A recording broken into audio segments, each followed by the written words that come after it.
morning, everyone. It's a bit too early. The crowd is not here yet, but nevertheless, I think we'll proceed since you make it here. A little bit myself. Thanks, Raya, for introducing me. And once again, my name is Adrian Un, the CEO of SkyBridge International. As mentioned earlier, I've been in property industry almost close to about 25 years. Started off in banking, dealing with developers, projects, and bridging financing and corporate loans. And I started actually doing a lot of research and speaking for developers and doing events for developers overseas, mainly in China, Hong Kong, Taiwan, Singapore, and as well as Bangladesh. You can see me in most of the medias, okay, and interviews. Hong Kong people like to invite me to Hong Kong for radio interviews because I think Hong Kong investors tend to a little bit more hungry for knowledge, and they are actually one of the biggest investors in Malaysian properties, yeah? Now, what are the benefits? I'm going to touch on benefits and challenges of mixed development. I'm sure some of you are still alien to the word mixed-use development. Not many of you are fully aware. You familiarize yourself with apartments, condos, landed properties, yeah? But what is exactly mixed-use development?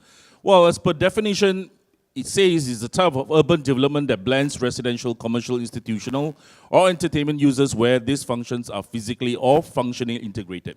I'm not sure how much you know about this, but this is the definition. And since when mixed-use development, the word has been used by developers? In actual fact,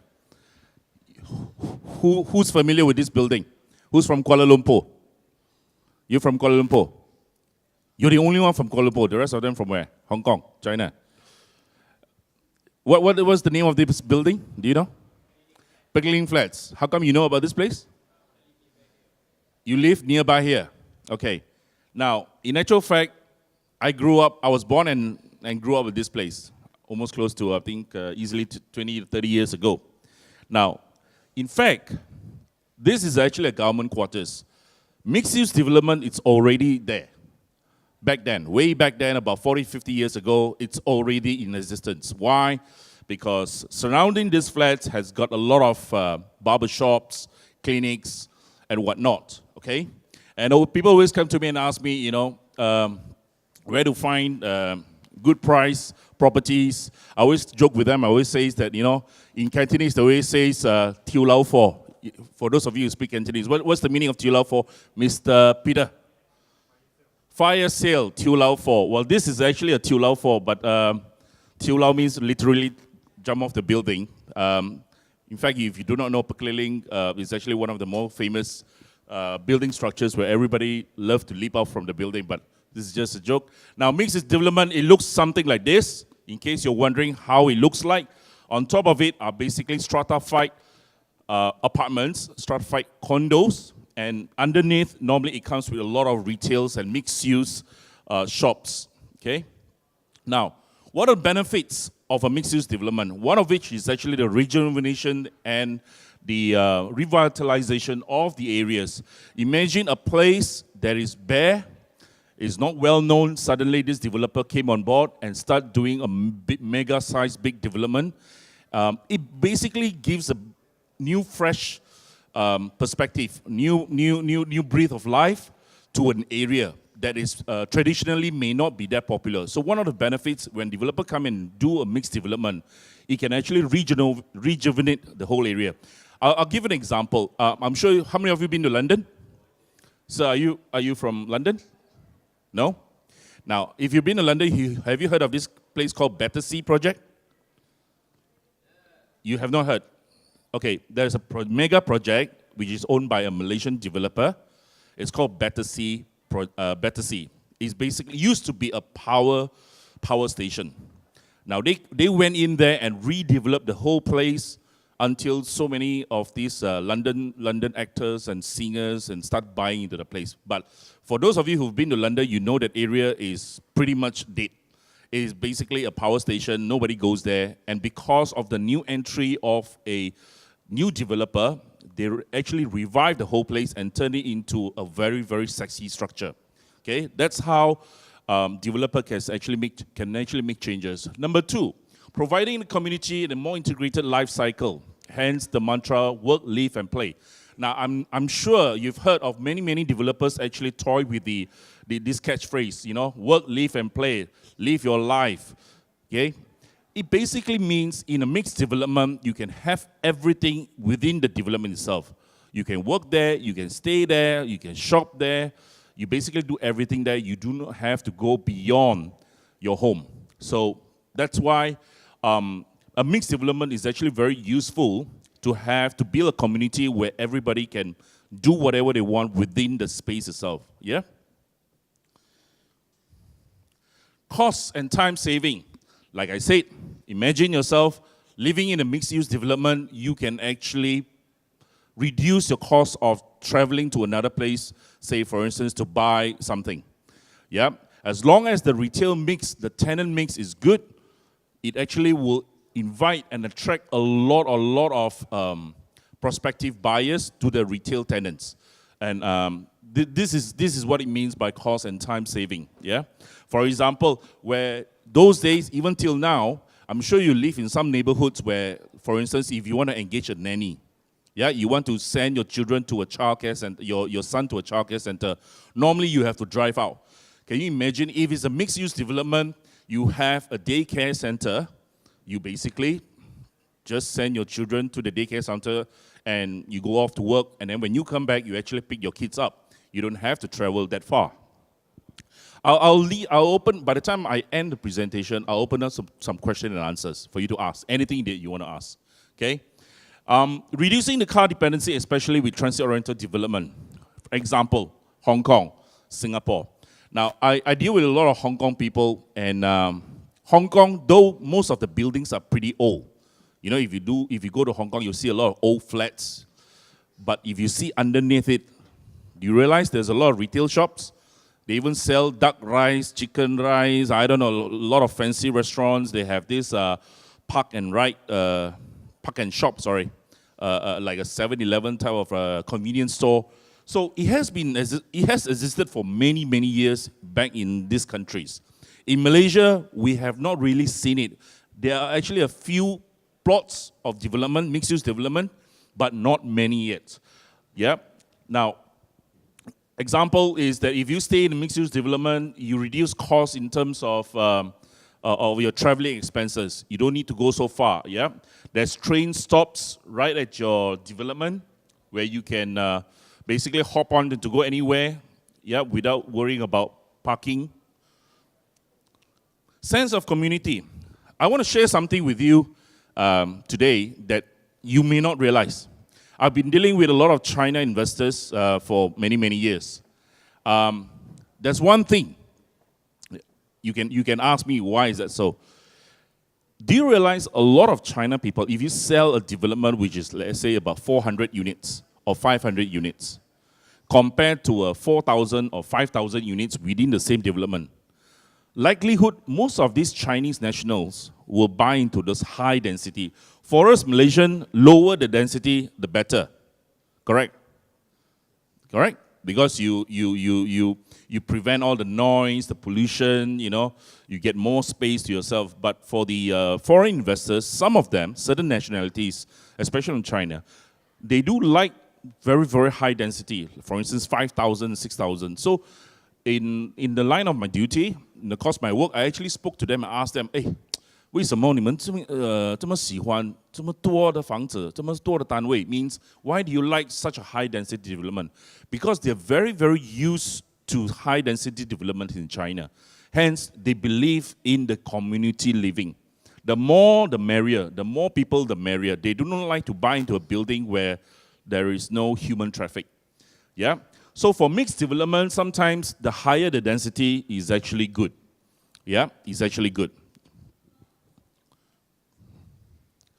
Now, for a mixed development to be successful, I've seen quite a fair bit of mixed developments in Malaysia, especially Kuala Lumpur.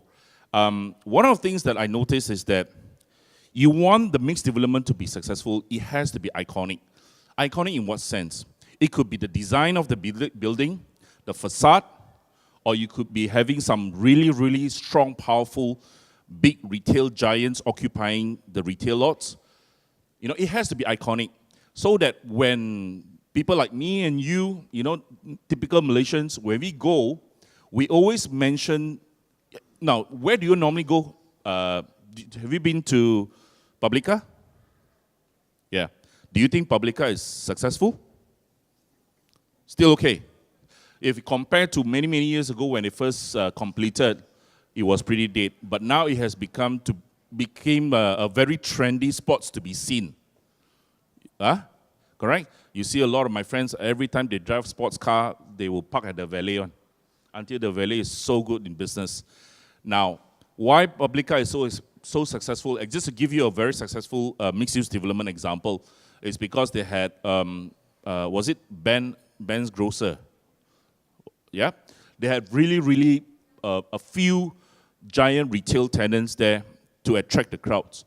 So basically, for a mixed development to be successful, you have to be iconic. Iconic in the sense that people from local or even from overseas, foreign and domestic, they must be talking about it. I mean, just to give an example, M101 is actually quite iconic in the sense that when you go to overseas, normally when I'm in overseas, they will normally ask me, which I believe M101 has done a very right branding. They will ask, have you heard of the posh condo? Posh. M101 is basically evolved, designed by Studio FA Posh. So they always ask me, have you heard of this posh condo? Have you heard of this posh condo? So they are very proud and impressed. And some of them are existing buyers of M101's project. They actually ask me, they don't mention M101 per se because they may not relate, but when it comes to Porsche, they love the branding and they start talking about it. So when you own a unit in a mixed development, it has to be so unique, so specific that people start talks about it. Even if foreigners start to talk about it. Yeah? So choose a mixed-use development that has really iconic design or special retail tenants that can attract crowds. So like I said earlier, it has got to have a sexy appeal to both local and global. Yeah, it has got to have a sexy appeal to local and global. Residential density to support business while also capturing external traffic flow. It has to have enough density to basically ensure the retail tenant mix is successful. You don't want to have retail tenants coming into a mixed development and there is no business. After a while, you have a very high turnover. So for mixed-use development to be successful, you need to create, and I believe developer plays a very strong role in attracting tenants. You can't just rely on real estate agents. Developer has got to use its own capacity, venture out, reach out to major retailers to come and occupy some of their retail lots. Yeah? And one thing is that a mixed-use development cannot be successful if you are not allowing yourself open to the external human traffic or the external traffic flow. So it's very important to actually enjoy the crowd coming in external one. Like for instance, Desa Park City Plaza Arcadia. How many of you have been to Plaza Arcadia? 1, 2. Most of you do not know. You all know where's Desa Park City, right? They created a huge retail plaza. Yeah. Can outsiders go in? Now, it's still struggling for now because it's just completed. In all mixed-use development, you have to understand one thing. If you're one of the mixed-use development buyers, especially the retail lots, the commercial lots, the moment you collect your keys, please don't be too optimistic and say that, oh, within 3 months, I'll be able to rent out my unit. Because this is such a sexy project. In Malaysia, it takes time. It takes time. I'll give you an example. Publica, when it first started, after the owners have collected keys, everybody was so happy. But the tenant comes in immediately? No. It took quite a while for them to come in. But when the tenants start coming in, you will see the appreciation of the value of the property as well as your rental yield. Yeah? So like I said, don't panic when you don't have anyone calling you to rent your unit in the mixed-use development, especially if you're one of the owners. It is normal. It is normal. It needs time for people to digest, to know the area. Developer has got to do a lot of promotions to attract quality tenants to come and occupy the space. Yeah? Now, increased profits, shared revenue, lower maintenance to be paid. Now, a lot of mixed-use development, you can actually utilize a lot of space, basically to attract outside crowd to come in. Yeah? I'll give an example. Have you heard of this place called the Hemisphere?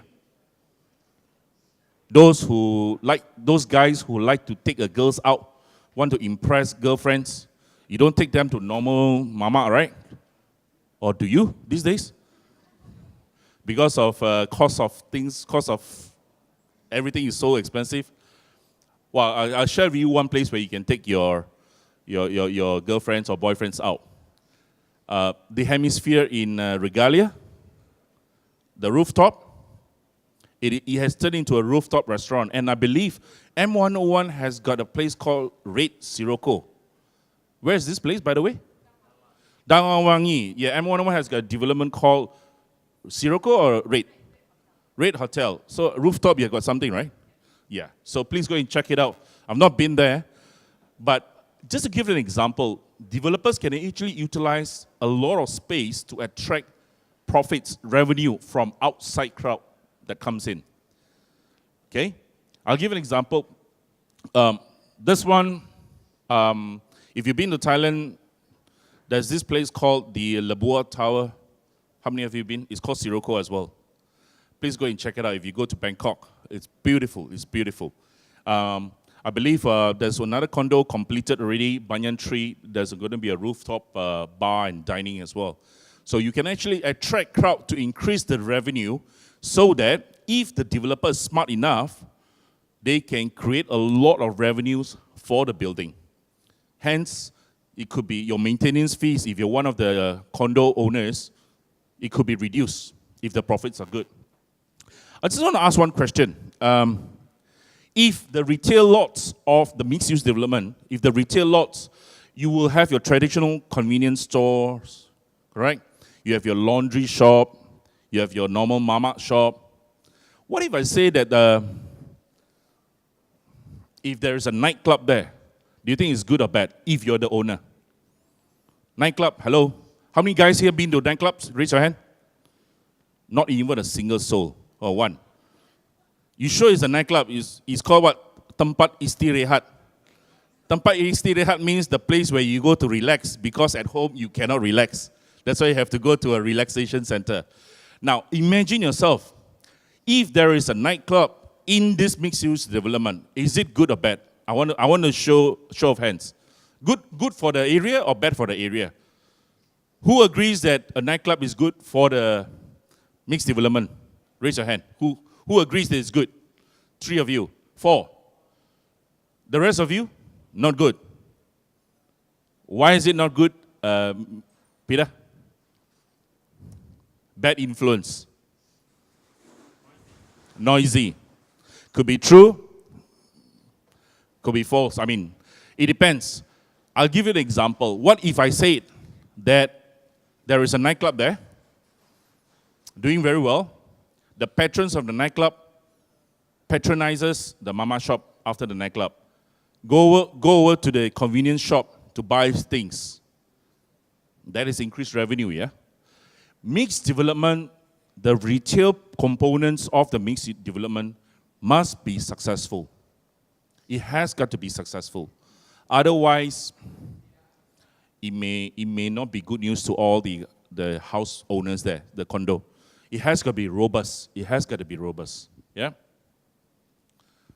So time and retail mix is of essence. This is just an example of Publica, which was quite successfully run, but it took them a while, yeah?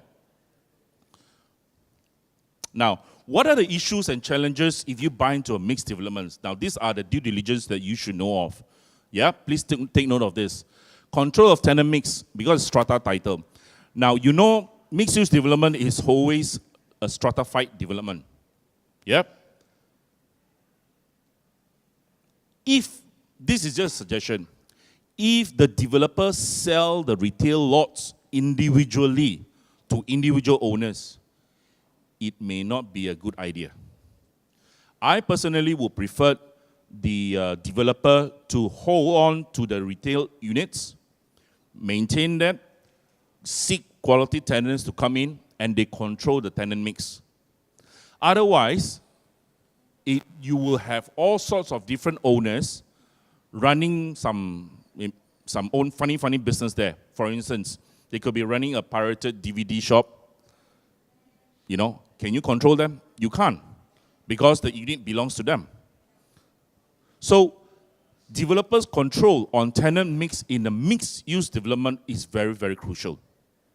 Normally, if the developer starts selling all the retail lots, I will tend to stay away from this type of developments, because you lose control.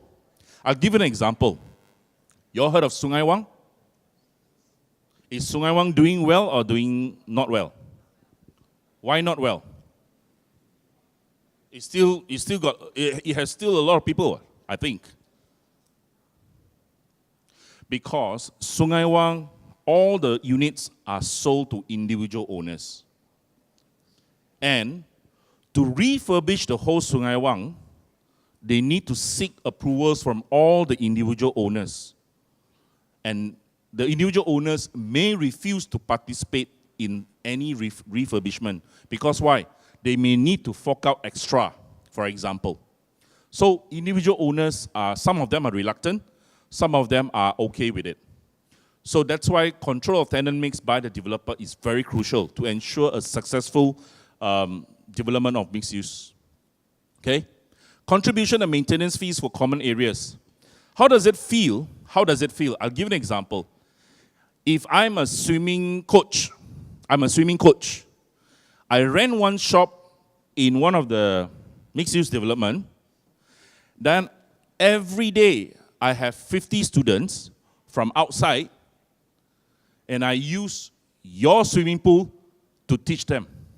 Are you okay with it? Think carefully, yeah? I run a swimming lessons. Every day I have 50 students from all walks of life. I bring them to your swimming pool where you always wanted privacy. Do you allow me to operate my business in the development itself? This is a question that needs to be pondered upon. Yeah? You will have, if you're one of the owners, these are some things that you need to consider. Yeah? Because at the end of the day, for example, if there is a common space, common area, and I'm one of the tenants, I use up the space for my business. You as the owner of the mixed-use development, how do you feel? So these are the things that once you're an owner, you have to be part of the joint management body or the management corporation, whether you are for or against. Yeah, these are the things that you need to consider. Security. Mixed-use development, because you have people coming in and out. So there may tend to be some issues on security level where I could just walk in on a pretext of buying something and I can maybe find my way to access to some of the condo units. Yeah, security is always an issue. This one I have actually mentioned to you. If, as far as refurbishment of the building, who has the final say if the strata title units are sold to individuals? Parking. This is very sensitive. For a mixed-use development, normally it comes with a gantry, even for the retail lots. Now, you all know Malaysians, when you drive cars, there is a Dewan Bandaraya parking space where you have to slot in coins, right? We all know, most of us, even though especially those rich fellas that drive sports car and all stuff, these are the people that rarely put coins into the parking meter. I don't know why. They rarely use the parking meters, okay? But jokes aside, for a mixed-use development, if you want it to be successful, it depends. You want to attract outside crowd to come in, but you're putting up a parking gantry that requires the visitors to pay parking charges. Not many people are willing to pay that kind of money to come in. Let's say, for instance, if there is a retail shop that runs Ban Min, very popular. But do you think normal Malaysians will want to pay $3 to find a parking space and patronize that Ban Min shop? Not many, but these are issues that needs to be discussed. Because I believe there's quite a number of developments where the moment they put up those parking gantry, the business drops a lot. So these are the issues that needs to be discussed with developers when you form a joint management body. Okay, I've come to the end of my presentation. It's a very short one. I'll open up for questions if you want to ask anything you want to know. Maybe 3 questions. Yes, so we've opened the floor to questions. Does anyone have any questions for Adrian? Nothing. I have a question. So, I mean, just like you mentioned, like when you get the keys to your unit of a mixed-use development, what's an acceptable amount of time that you can wait before you start to get a little worried? When is the crowd going to start coming in? When am I going to get someone to rent my place? Okay. Now, if you're a condo owners of the mixed-use development, I would strongly advise you, the moment you collect your keys, you start to spend some money and renovate your place, refurbish your place. Because don't forget, if the condo development or the mixed-use development has got 500 units, can I safely say that easily more than half of them are investors? Typically in most condos in KL. Yeah? You need to get your units rented out as soon as possible. You don't need to refurbish or renovate or do it like Dubai's King's Palace. Okay? Just do it based on your budget, get it done nice, and quickly call at least 30 real estate agents. I know typical Malaysians, especially I see a lot of young faces, most of us are very lazy when it comes to renting out the units. You sit there and hope that people will start calling you. Hey, don't forget, there's a few hundred units there also to be rented out. You sit there and you entertain 1 or 2 or 3 real estate agent phone calls, you think your unit will be out. My units in all over the place, 30 agents from various companies. I will WhatsApp them. My units for rent, these are my photos. My units for rent, these are my photos. My wife say, you siao. Where got people deal with 30 agents on? I'm the only one. Because why?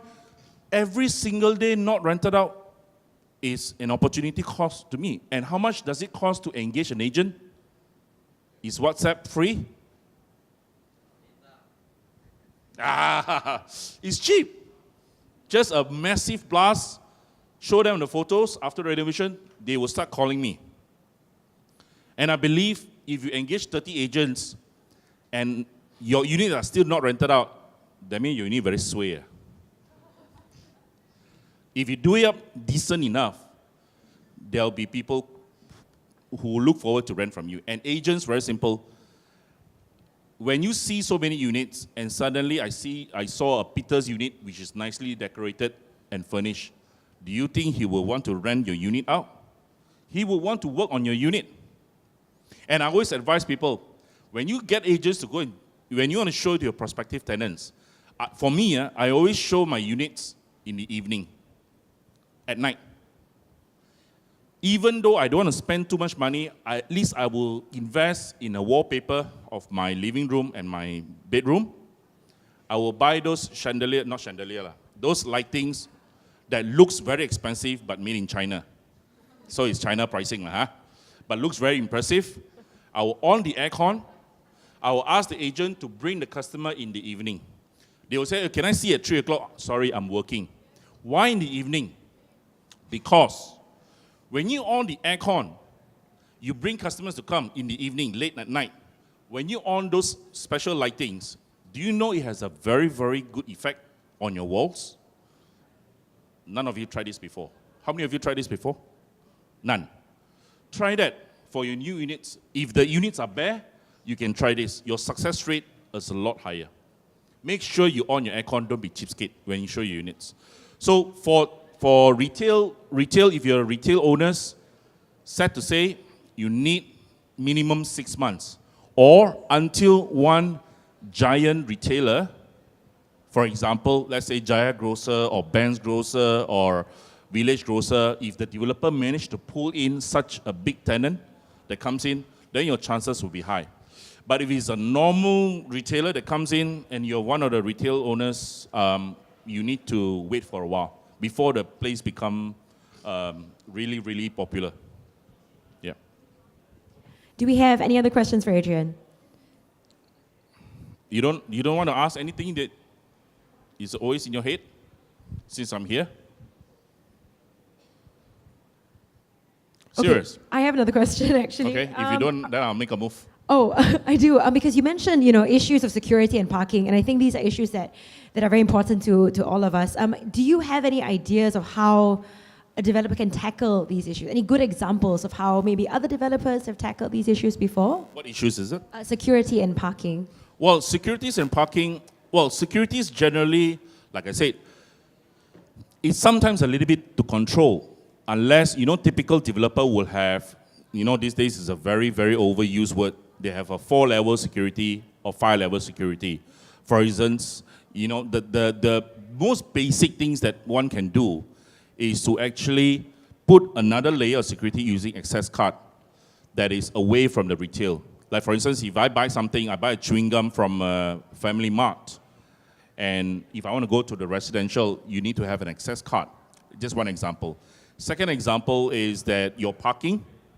After you park your car, there must be another access that need the access card before residents can enter. A lot of times, a lot of condos in Malaysia is that once you park your car, you actually just open the door and then take a lift up to your units, right? There must be additional 1 layer of security to prevent people from entering through your car park. Because thieves are quite smart these days. They don't enter through your normal, the security gantry point. Even they will normally manage to get through. They will just put some names, some units, give them the driving license, then they pass through the first level, and then they are free to roam. But car park is one area that a lot of developers fail to take note of. So car park will be the best stopping point. Yeah? Any other questions? All right, if we have no other questions, a round of applause for our speaker, our first thank speaker you, thank today. you. Thank you very much for coming. Adrian Un, everyone. I hope you take home, you may not take home all the points, but at least you take home 1 or 2 points, I'll be already very, very happy. Yeah? Hope to see you in some other places, okay, in the future. Thank you very much. Thank you so much.